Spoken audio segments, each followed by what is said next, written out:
Ethanol से isobutanol बनाने की बात चल रही है, जो डीजल का अल्टरनेटिव है। अब 20% इथेनॉल पेट्रोल में डाल रहे हैं। सब झूठा प्रचार करते हैं, कोई इथेनॉल से कोई नुकसान नहीं हुआ है। अब लॉबीज है, जो 22 लाख करोड़ रुपए इंपोर्ट करने में जिनको मलाई मिलती होंगी, वो जब हम कहेंगे कि इंपोर्ट खत्म होगा तो बेचारों का तो नुकसान होगा ही। कि हमारा किसान केवल अन्नदाता नहीं, ऊर्जा दाता बने। ऊर्जा दाता नहीं, ईंधन दाता बने। ईंधन दाता नहीं, बिटुमिन दाता बने। बिटुमिन दाता नहीं, हवाई ईंधन दाता बने। और ये संभव, हवाई ईंधन दाता नहीं, हाइड्रोजन दाता बने।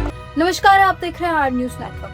पेट्रोल महंगा है, सरकार कह रही है कि इसका सीधा समाधान जो है वो एथेनॉल है। लेकिन क्या सच में ऐसा ही है? क्या एथेनॉल आपकी जेब बचाएगा या फिर आपकी गाड़ी पर नया बोझ डाल देगा? आखिर सरकार इसे इतना बढ़ावा क्यों दे रही है? एथेनॉल बनता कैसे है? E20 से लेकर E100 तक का पूरा सफर क्या है? और सबसे बड़ा सवाल, क्या इससे गाड़ी का माइलेज कम होता है?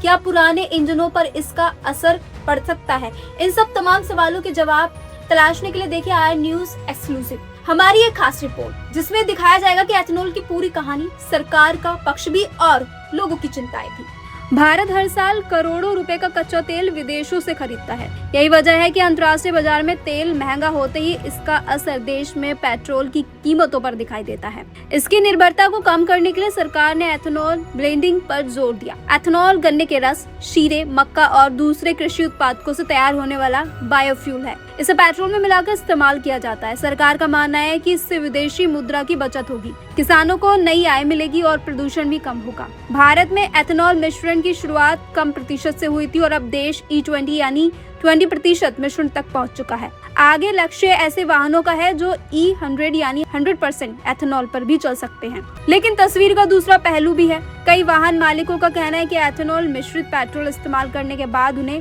पहले जैसी माइलेज नहीं मिल रही। इसकी वजह यही मानी जा रही है कि एथेनॉल में पेट्रोल की तुलना में ऊर्जा थोड़ी कम होती है। ऑटोमोबाइल विशेषज्ञों का कहना है कि नई E20 अनुकूल गाड़ियों में बड़ी दिक्कत नहीं होती, लेकिन पुराने वाहनों में फ्यूल पाइप, रबर सील और कुछ अन्य पुर्जों पर लंबे समय में असर पड़ सकता है। यदि वे इस ईंधन के लिए डिजाइन नहीं किए गए हों, यानी यह कहना सही नहीं होगा कि हर गाड़ी का इंजन खराब हो जाएगा। लेकिन पुराने वाहनों के लिए सावधानी और निर्माता की सलाह को नजरअंदाज भी नहीं किया जा सकता।